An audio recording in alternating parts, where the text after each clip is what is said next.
A rule change always causes a reshuffle like this. This season is basically a clean start, like a clean slate, fresh start. Everything that's happened in the past couple of years is basically gets thrown out the window. This is going to be less of an F1 episode. It's going to be more of a Ferrari episode because everyone's a Ferrari fan. As Sebastian Vettel once said, there's a little bit of toxicity, a little bit of a caustic energy that comes with being in Ferrari. And we've seen some great racing between Leclerc and Verstappen. And what I've loved about it is no complaints racing. Red Bull has an equally fast car, just not a reliable one. George Russell is taken like a fish to water. There's 20 races to go. 20 races. It's going to take one DNF from Ferrari for anyone else to catch up. Now that they're on top, Ferrari is on top, Fuz has become a much nicer guy. It's like total personality change. I consider myself to be incredibly humble in glory. So if we're doing well, it's fine. It's the norm. We won 16 championships in the past. Like, it's not anything unusual for Ferrari. I just do it when these small teams with just 8 constructors in a row and one driver's championship, they start piping up. What are you talking about? Who are you? Who do you think you are,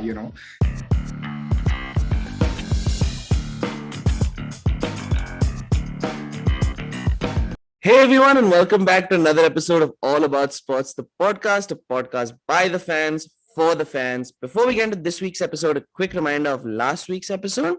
We did an episode on what's next for women's sports, specifically covering a few different areas. Mazhar and Aniket actually covered the future of transgender athletes. Leah Thomas participating in the NCAA women's tournament, had a really successful last tournament, which I believe was in March.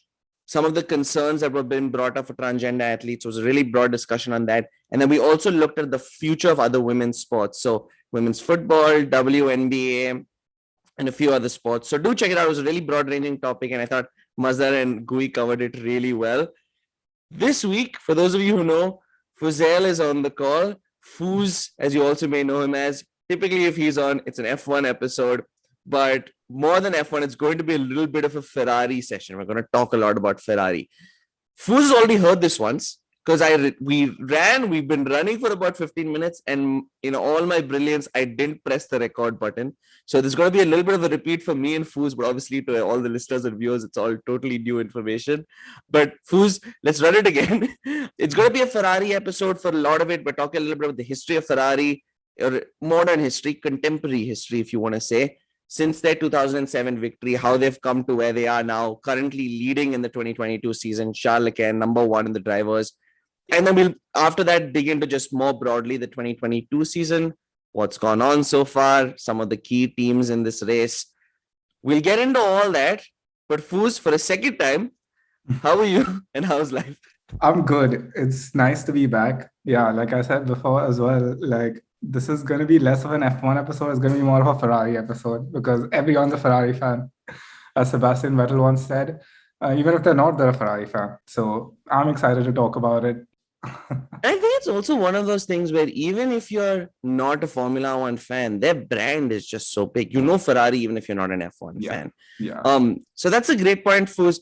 Let's first get into the history of the modern history of Ferrari, right? You've been a very frustrated fan for a number of years. A lot of Ferrari fans been frustrated.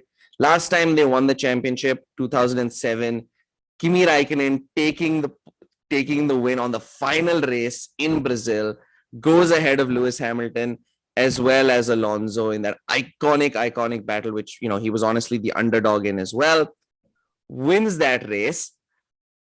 Tell me a little bit about where Ferrari has come from. So it's been a long journey since 2007 after the dominance of Michael Schumacher, in the early 2000s. You have the win in 2007. You're probably thinking, okay, a new era is starting of Ferrari dominance. Hell of a lot of rough seasons. There were still some close seasons with Alonso, but what has changed over the years with Ferrari, and how are they back to a pretty decent position with admittedly very few races in the season so far? Yeah, so 2007, I remember that race so vividly. So I always liked Kimi Raikkonen before it as well, new up and coming fast, hot-headed Finnish driver coming in from McLaren, and I guess he was the right driver to take over from Michael Schumacher because he was one of those people who had what it took to compete at the front in a fast car. But yeah, 2007, it was quite an incredible season, final race of the season at Brazil. I remember Kimi was something like 5 or 6 points off the championship lead. This was again the old point system where the winner got 10 points for winning, and then the top 8 got points. Yeah, I remember reading in the newspaper, like on the last page of the newspaper, where they would show, okay, for like all of these three, for Kimi to win the championship, he needs to finish first or better, like first or better, no, just first. And if he finishes first, like Alonso has to finish like fourth or lower, and Lewis has to finish sixth or lower, and for Alonso to win, so and so would have to happen, and for Hamilton to win, he just have to win the race at least, and like just finish ahead of the other two, essentially. And for all our Indian viewers, we just spoke about how like we all connect on. This was the Times of India final page. We all remember seeing this. I remember the exact same article, Fuzail. I don't think I watched it live either, but I remember thinking, I mean, this is super low likelihood. Like this is not going to happen. It was like this. I was like, this is impossible. Like McLaren have been in the top three. Both of those McLarens have been in the top three. They've been competing for us. That's why they're at the championship lead, right? Kimi wasn't that close. And I was like, it's going to take a miracle or like both of them to crash out or something. And yeah, the race came around, Brazilian Grand Prix. It was at nighttime as well. So I remember watching it. Like I remember asking my parents to watch it because, we had one TV and they wanted to watch other shit. And I was like, can I just watch this because it's important? And I was flabbergasted because like the exact result that was needed was what happened, which was insane. Like Kimi finished fifth first, Alonso I think finished fourth. I don't remember what the exact positions were, but it was the exact requirement basically, I remember. And Hamilton finished sixth or lower. And I was like, this is insane. And Kimi won that championship by 1 point. And Alonso and Hamilton finished equally on points right behind him, which is insane. And yeah, I wanted to point out that Lewis hasn't beaten Alonso as a teammate ever. So Alonso is still one of the greatest drivers of all time. Any opportunity. I think everyone on this podcast has taken just any opportunity to take a last dig at Hamilton. I think anyone and everyone takes it. Yes. I don't like Lewis. But yeah, so since then, 2007, last Drivers' Championship, 2008, the last Constructors, because of, Felipe Massa losing out the championship by 2 corners, thanks to freaking Lewis Hamilton. And last Constructors, but I think even then was because McLaren got disqualified or something. I don't remember the details, but anyway, since then it's been very, will they, won't they? Most of the time they didn't. I mean, they never did. Alonso came close by a couple points in 2012, lost out to Sebastian Vettel. Sebastian Vettel came close in 2017, dominated the first half of the season, but then Mercedes just outdeveloped the car and he lost out a few crucial points. That Germany race is just always haunts my dreams, haunts my nightmares, where he lost out the win. But yeah, I feel like it's just been mostly a product of, Red Bull for 4 years and Mercedes for the past 8 years building a better car than Ferrari could. Red Bull and Mercedes just have been head and shoulders above Ferrari. So Ferrari has always just been third best, unfortunately, second or third best. So it's not like particularly been, a specific issue with like drivers or specific issue with like any, like, how in football you would blame like, oh, the manager is bad, or we don't have a striker, we don't have a proper defender or something like that for losing out games. It wasn't anything like that. They just didn't perform where they needed to perform to win, which is fair, I guess, right? Because there have been like changes in regulations and stuff, and car development, and just some teams just outdevelop other teams, which coming to this season is exactly what has kind of happened, right? Because we've seen a complete reshuffle in rules. We've built completely new cars, new aerodynamics, everything, new power units. And Ferrari has just built a better car than Red Bull or Mercedes. I don't want to say Red Bull because I think Red Bull has an equally fast car, just not a reliable one. So they've outdeveloped McLaren and Mercedes, the usual suspect, and Williams. And, so just Ferrari has just built a very good car. And obviously they have 2 very talented drivers. Like I love Charles Leclerc. And he's the first person to get a 5-year contract out of Ferrari, which is the longest contract they've offered any driver before, right? So, obviously they have a lot of faith in him. I have a lot of faith in him. And he's like shown the quality that he can produce, right, in the first 3 races as well. Like they've been so close. He's finished second once by like half a second, and he's dominated the other 2. So yeah, I'm very, very, very excited as a Ferrari fan to see where this is going to go. So far, clear 71 points, clear by 34 to the second driver, like you said, and clear of all the other constructors by himself alone. So If anything, I'm optimistic for the Constructors Championship, at the very least. That's true. That's a good point because they are both him and Sainz are pretty close together at the top, whereas all the others, there's a decent gap. Strangely, Perez actually leading. Red Bull also pretty close together, but they're close together at 4th, 5th. A little bit of a gap between Russell and Hamilton, which is somewhat surprising, but completely fair. Thank you for the recap, Fuz. I'm sure it's been a lot of rough years. You and Mazhar are obviously huge Ferrari fans. It's been a couple of rough years. I don't want to jinx it too much, but let's talk about the 2022 season. Yeah. Let's get into it. I know you're trying to be like as calm as you can be. You're trying not to get ahead of yourself. We talked about this a little bit in the pre-recorded version, which is you loved talking shit when you were 5th. There's a lot less shit talking when you're 1st. Yeah. But season started. They're looking good so far. Obviously, like you said, Charles Leclerc way ahead of the pack. He's currently 71, like you said, 34 points ahead of number 2, George Russell, who's 37. You then have Carlos Sainz with 33 points, Sergio Perez with 30 points, and then Lewis Hamilton with 28 points, Max Verstappen rounding out the 6 with 25 points. So it's definitely been a rough start to the season for the high standards Red Bull and Mercedes typically have. But Fuz, what are some of your concerns for Ferrari through the rest of this season? The concerns, I think, are pretty straightforward. Like, it's things we've seen before where Ferrari are doing well now, but it's a new season in the sense that it's new regulations, right? These are fresh cars. People have just built these out and they're still working on developing them, finding, those extra few tenths anywhere they can.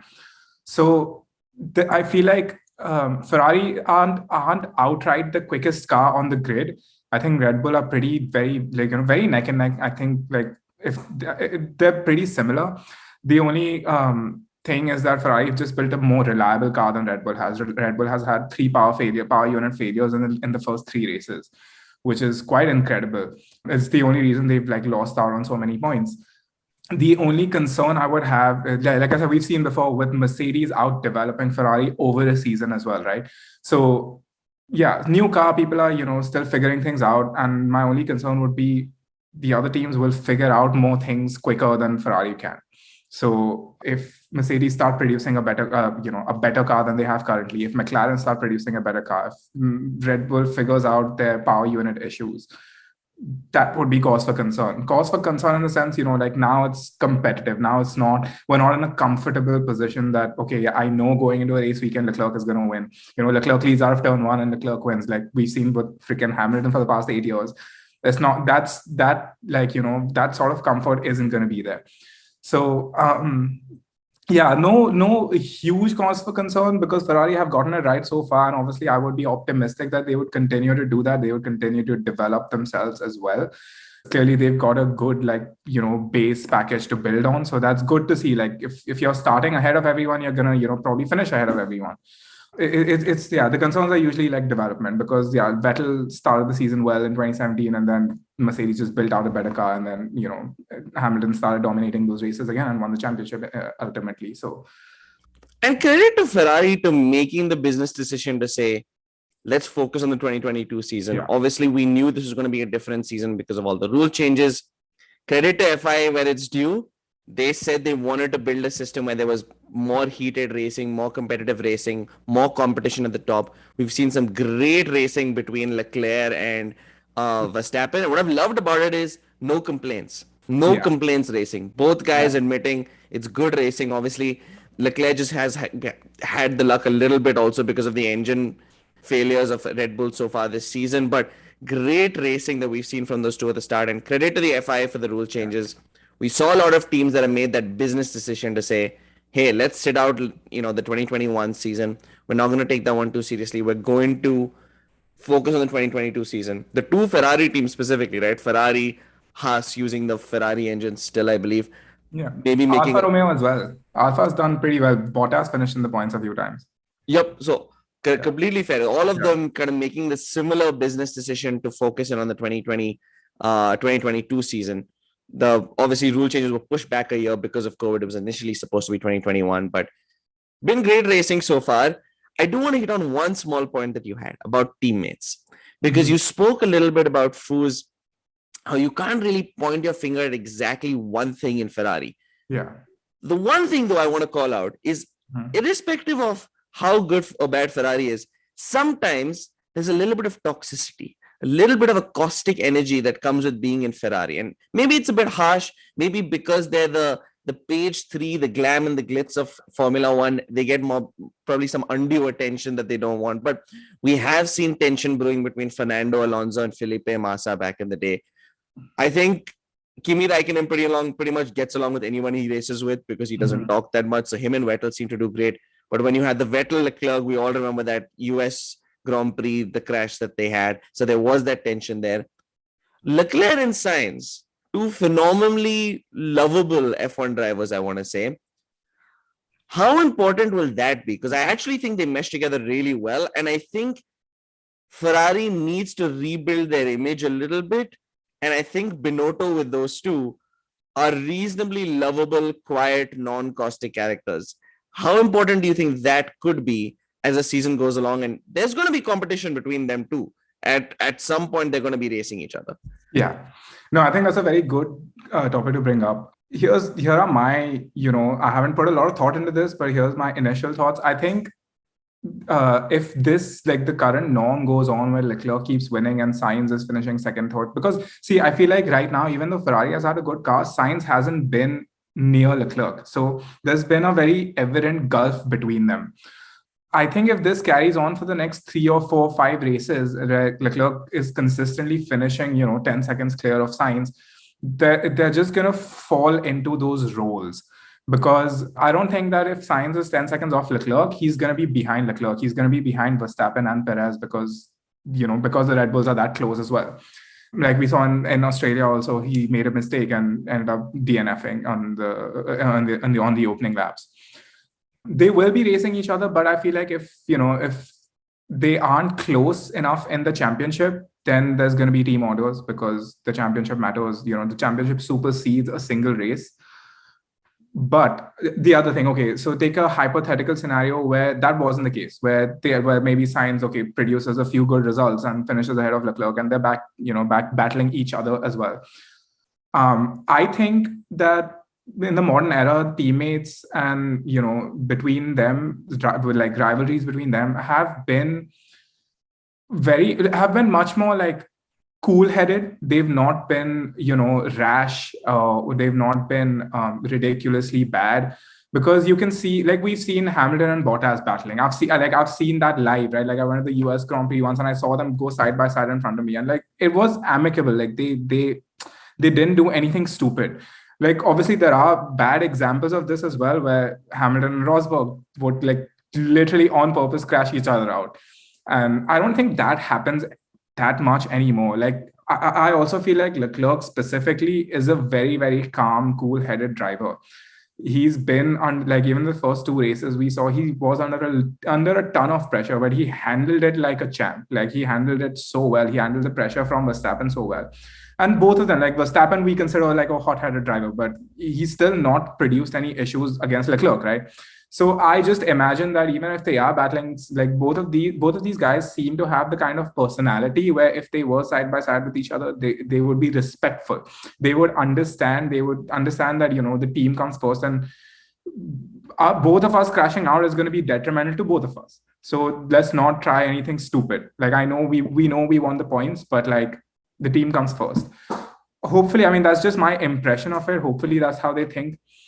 But if it came to that, I feel like it wouldn't be that bad. But I also kind of doubt it's going to come to that. I feel like Leclerc is just about ahead of Sainz in terms of like quality. So I feel like he's just going to end up producing slightly better results, and we're going to fall into those roles where Leclerc is first driver, Sainz is second driver, and Leclerc gets preference. So Fuz, I love that point, because now when I think back, context really matters. The times when that happens is really when the drivers are close together, right? You talked about the Rosberg, Hamilton. They were racing for the 2016 championship, which went down to the last race. You talk even about, Massa, Alonso. There were times when they were reasonably close to each other. The reason I always, exactly like you said, the reason I felt Hamilton, Bottas was never that competitive is whenever they were racing, it was very clear that Hamilton was the guy who was going to be the number one, competing for the number one in the driver's standings. And like you said, that precedes everything. Yeah. That precedes everything. So it's honestly a strange thing to say. It's not the worst thing for Ferrari that Sainz is third and Charles Leclerc is so far ahead of the pack. You would oftentimes think it's best if we just have two at the top. Yeah. Maybe for their chemistry, it's not the worst thing that Sainz has a little bit of a gap. One thing I do want to call out is Sainz, we know him as the happy-go-lucky guy in F1. I feel like each season becoming less and less like that, which is fair. He's probably maturing. He's changed from being like the fun guy to being, I want to start winning races back to back. He's not sounded super happy after most of the races, even finishing second, finishing third. But at the end of the day, this is the beauty of F1, right? You compete with your team. It matters. Even if Bottas, as much as he, I'm sure, loved racing with Mercedes finishing 1-2, I can't help but think he enjoys being the number one guy now this season for Alfa Romeo. So we've talked a lot about Ferrari. So for all our Ferrari haters, don't worry, we're going to cover other teams as well. We'll talk about the others. Fuz, I'll go to last year's champions, or at least last year's drivers championship. Did they win the constructors as well last year, Red Bull? No, Mercedes won. That's what I was thinking. Okay, that's right. Yeah. I remember Toto like going ham after being so upset. So Red Bull, let's talk a little bit about them. I was talking to someone about this again this week, where I spoke about how Red Bull's fatal flaw, I think, in their entire history will always be they have to outsource the engine, and they're competing against two teams that don't outsource the engine.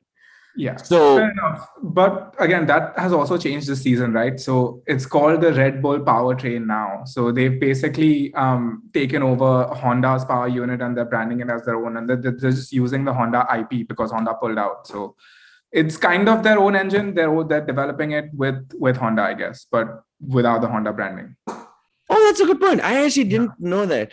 Yeah. I should probably know that. But okay, so that's pretty interesting to know. Maybe they're just struggling with it so far. What are your thoughts on Red Bull so far? Some of their struggles this season. Why they're still, to me, a scary, I think they're still a scary team. I don't know if you think so. And what do you think their future looks like in the 2022 season?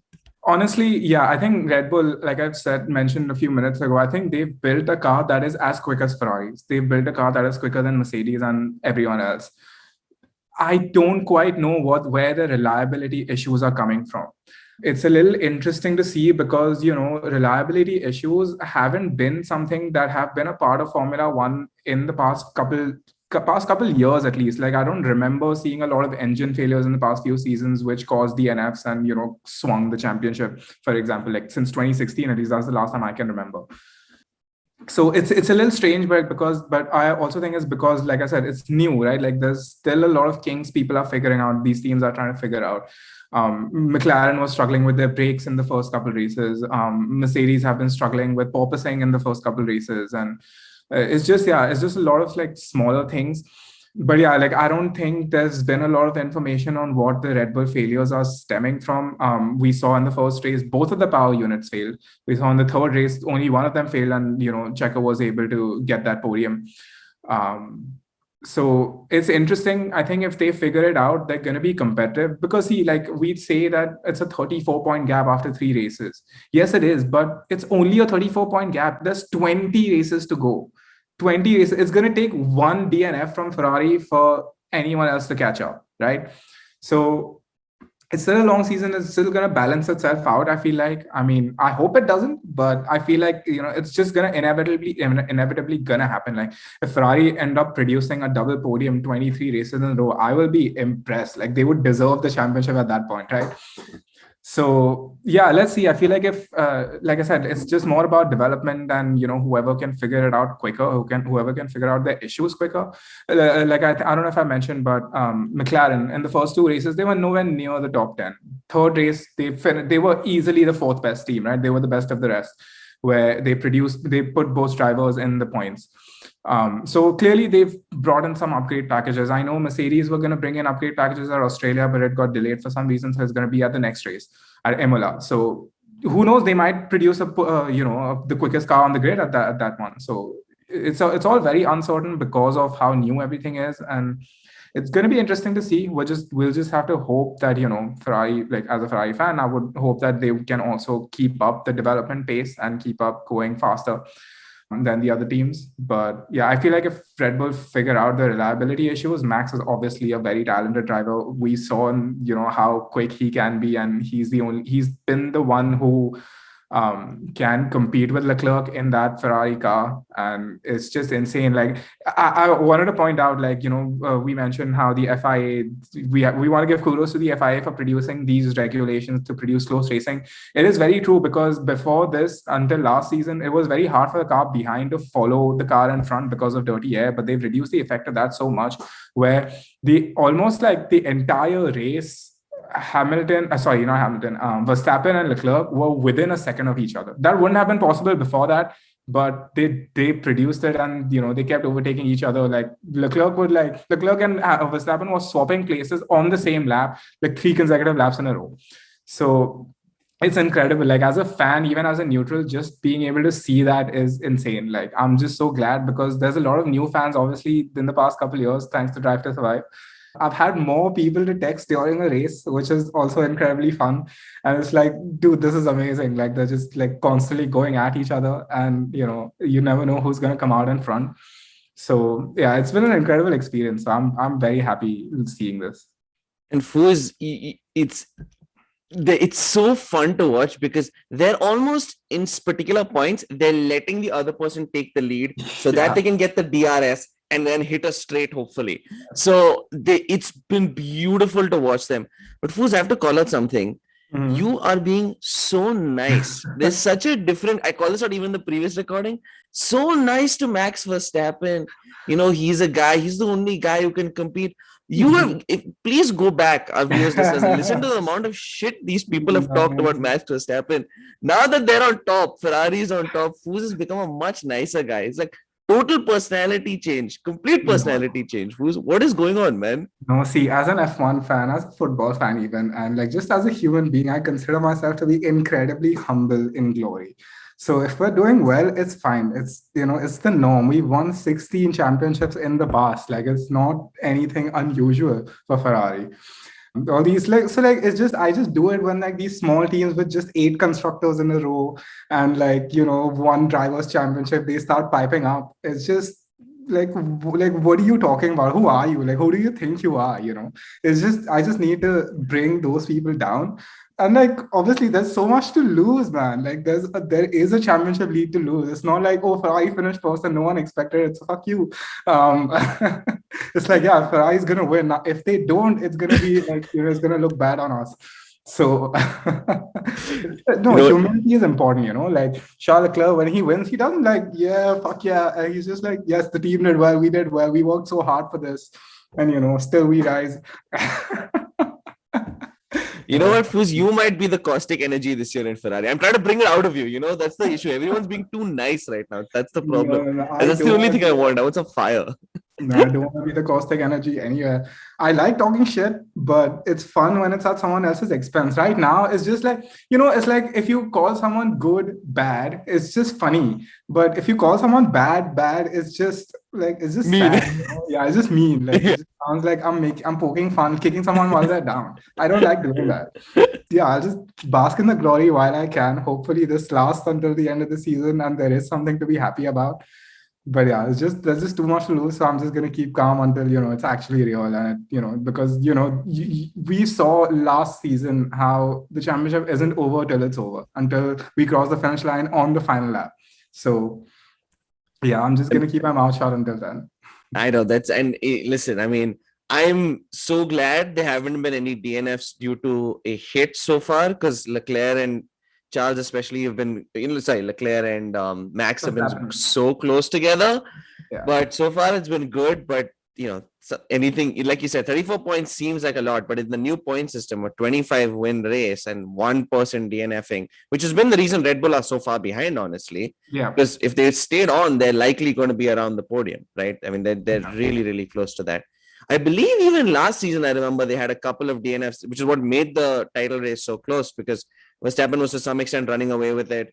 Had, I think, 2 races back to back where he had DNFs, and Lewis was able to catch up to him as a result. You talked a little bit about them in that segment, about Mercedes. So let's Mhm. talk about them. They're looking pretty interesting too. George Russell is, taken like a fish to water.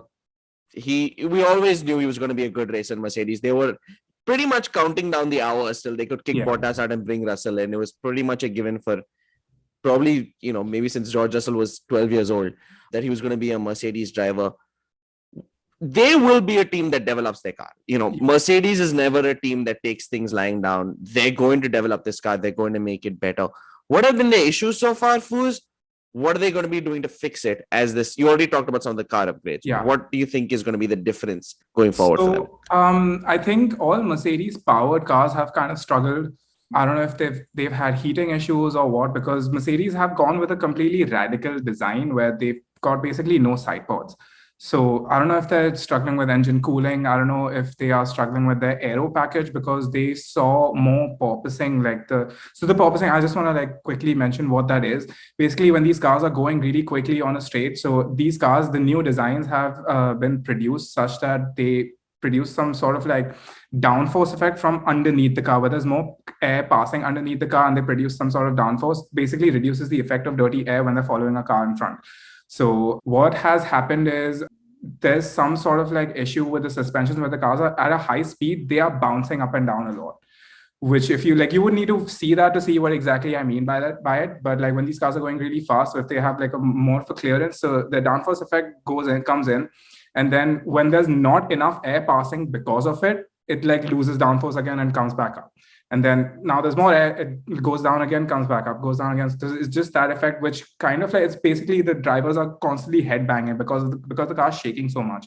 At the end of a long straight, especially, that's very crucial, because and at the end of a long straight, there's usually a heavy braking zone, and they need to figure out the braking point exactly right. And when the car's shaking so much, it's harder to be precise, right?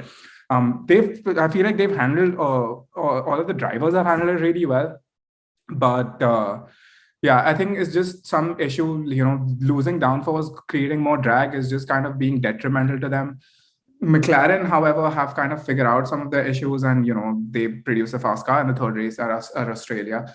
I don't think Mercedes is quite there yet, so I'm not sure what it's going to take. But I feel like once they figure out the issues and produce, less drag, produce a better power unit, and find those extra few tenths, they are going to be thereabouts, because they've clearly built a reliable car, because at the minute the two Red Bull cars DNF because of their power unit failures, Mercedes was there to grab the podiums, so, and that's very crucial, because you have to be opportunistic. Being fast isn't enough. To finish, Brundle said at the last race, right? To finish first, you have to first finish. So if that doesn't happen, then the others are going to just pick up the scraps. They're going to be there. So yeah, I think Mercedes will figure it out. I think they are going to bring in upgrade packages in the next race. So Imola, they might be a quicker car than they have been so far. So you don't know. And obviously Russell and Hamilton are very talented drivers. We've seen before, Hamilton has won all these championships, and Russell did fit right, and he just slotted right into that team, and he's ahead of Hamilton right now. Fair enough that he got a little lucky at Australia with with an opportune safety car and those pit stops and stuff, but still, being able to keep that position is also important, right? Hamilton wasn't able to catch him and overtake him, so that also tells us something. So yeah, I'm excited to see. There's a lot going on throughout the grid. I'm very happy to see a lot of teams that were not anywhere close to competing last season that are doing well this year. I'm very happy to see Mick and Kevin Magnussen fighting for points. Albon finishing 10th with a monster stint at Australia. It's just, yeah, there's a lot going on. I know we've been talking about just Ferrari and Red Bull and Mercedes, but there's a lot going on throughout the rest of the grid as well. Aston Martin's been struggling, and Vettel had one weekend, and it was literally terrible. He had red flags he had crashes almost all 3 days. So yeah, I feel like that sort of dynamic isn't going to stay consistent, because they are all going to be working on this car. And I feel like there's going to be a lot of changes throughout from now until the rest of the season, until the end of the season. And yeah, I feel like this dynamic is going to constantly change. And I'm just very excited to see the kind of competition it produces. I want to see Haas going against an Aston Martin or an Alpine. Alpine, speaking of Alpine, like Alonso has done so well. He almost produced a pole lap on in Australia, and just like because of his the Q3 DNF, wasn't able to. So I'm excited to see where he ends up as well eventually. And I think, Fuz, you covered a lot of the teams, in the midfield. One of the things that we've always said, even in the seasons where the battle for the top has not been very competitive, the midfield has always been competitive. That's pretty much going to continue. Obviously, now Ferrari probably moving into a different tier, but you'll still see the competition, versus the rest. One team you didn't mention that I want to quickly call out because they've probably had an underwhelming season for their trajectory, which is McLaren. McLaren, they're firmly in the midfield. They're currently fourth, which is, where they would probably expect at the start of the season.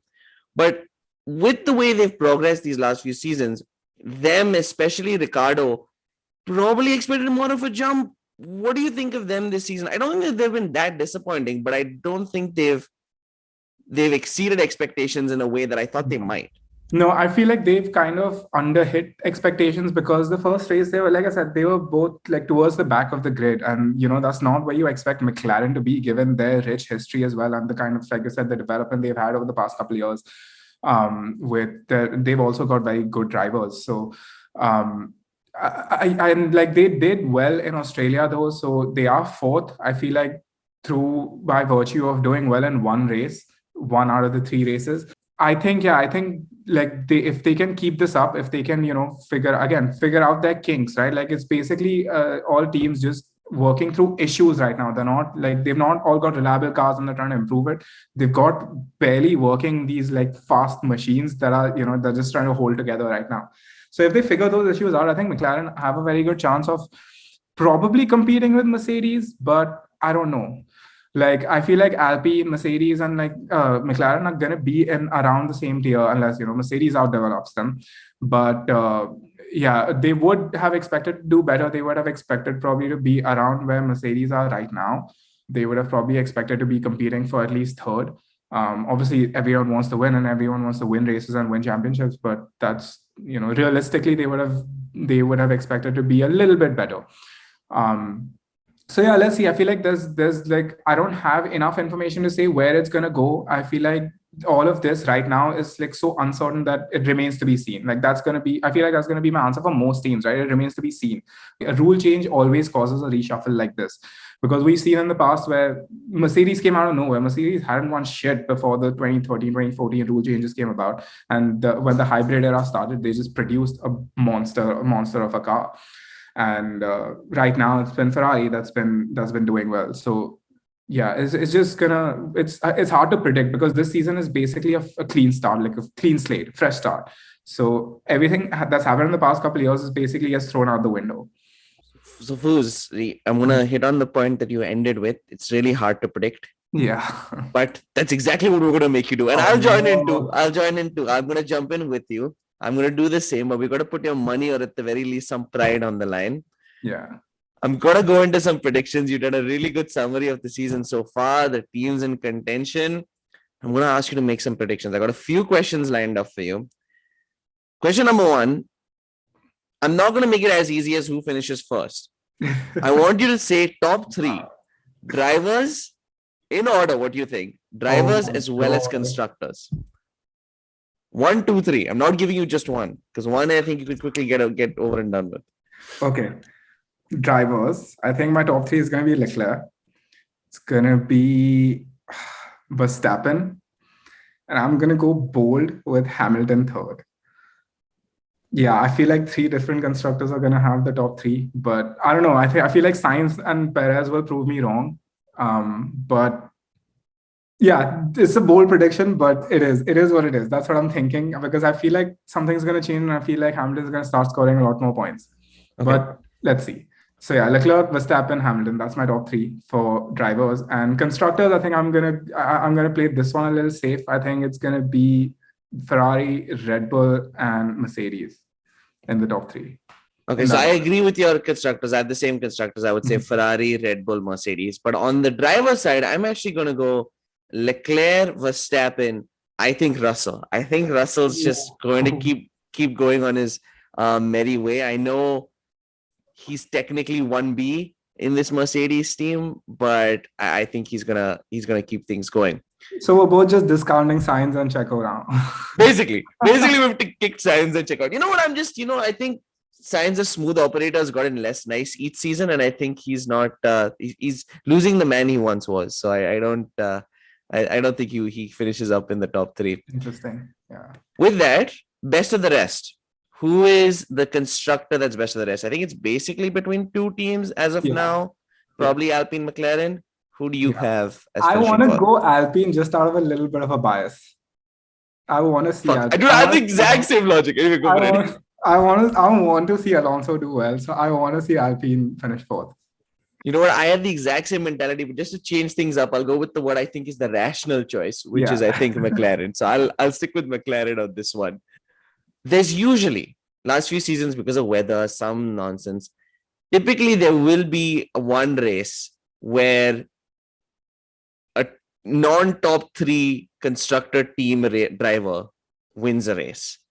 Who's your prediction for who that'll be this season? Ooh. So not Red Bull, Ferrari, Mercedes. Okay. Again, so my inclination would be Alpine, but they already did that last season. So I'm going to go with something new. I kind of want to see this. I want to see Bottas win a race in the Alpha. That would be sick. Yeah. That would be really sick. That would be quite fun. Yeah. Okay. That's a good pick. I'm trying to see who I would go with. I'm going to go with Ricciardo, more out of optimism. I just want to see him win a race. It's been so long since we've seen him, and he's so fun when he wins. I'm going to say Ricciardo. That's not a bad shout, honestly. I mean, he won a race last season as well, so you never know. Oh, true. Yeah, sorry. Yeah, that's true. So maybe there's some hope for that. I didn't want to say Ocon too, because I do feel like somehow in these situations, Ocon always ends up being in a good position when this like shit hits the ceiling for everyone. But I'll change it up and go for Ricciardo this season. Fuz, finishing off, last question, kind of a sad note to end on. Constructors, who finishes last this season? Oh, who finishes last? That's a tough one. I'm gonna go with. So okay, I'll just think out loud. I feel like it's gonna be between Aston Martin and Williams. Neither of which, like, I don't really like Stroll and Latifi, but I don't know. Like, I do like Vettel, so I kind of want to see him score points. And I also I kind of like Albon as well, and he did really well in Australia. He scored a point as well. This is tough. I think I'm gonna go Williams finishing last. I gotta agree with you on this one. I think Vettel will sneak out a couple of results here and there. I think he's I don't think he's a phenomenal driver anymore, but I still think he's wily, and I think he'll sneak out a win or two. Whereas I just think Williams are just steeped in excellence for too many years. I don't think they're going to be able to get out of it. But Fuz, thank you so much for your time. We're going to remind you of everything that you said at the end of the season. Check to see how it finishes, so you don't just get to say it and get away with it. Thanks so much for the episode again, Fuz. Through everything, through recording, snafu and all. Thank you very much. For our viewers and listeners, if you enjoy this episode, do like the episode, share it with someone else who you know is an F1 fan who might enjoy this episode. And check out the other episodes. We cover a whole bunch of sports. So you can check out our channel and you can see we're across all the main podcasting platforms as well. So do check that out. For those of you who've seen our episodes before, Fuz, big online racer, Zenith Racing. Actually, quick question before I sign off. How's online racing going? It's going well. It's going well. We've been doing okay. It's our 7th season now, so that's pretty cool. We are halfway through the season. I'm still in the top 10. I want to name a good driver. I am basically the Lando Norris of our league. I never win a race, but I finish in the top 10 regularly. Now, it hasn't happened in the past couple of races, but it's going well. I enjoy it, and we have a bunch of really fun people to hang out with. Like at this point, I'm not even that interested in racing because I don't love the game as much. But it's just like I just go in there for a laugh. It'll be like 10 of us in one party chat together and just like going at it for an hour. So it's a good time. It's sounding, are you Zenith Online Racing lovable British driver as well? That's kind of the vibe that you're going for. I am aggressively not British because we already have too many British people. I'm one of the only Indian drivers there, so I will take that. I'll take that proudly. Fair enough. Fair enough. I Well, do. okay. I think I am the comic relief. Yes, that is if that's the point we're making. Fair enough. That's a good other connect to Lando Norris. So if you do want to see the Indian Lando Norris of online racing, check out Zenith Online Racing. But with that, thanks so much for listening. We will catch you next week. Thanks so much. Have a good week. Bye. If you like this episode, make sure to leave a like and share it with anyone else who might be interested. You can also subscribe on any social media platform that you prefer, and all our links are in the bio. We also have a website with all our episodes as well as blogs and a whole lot of other sports content, so make sure to check that out as well.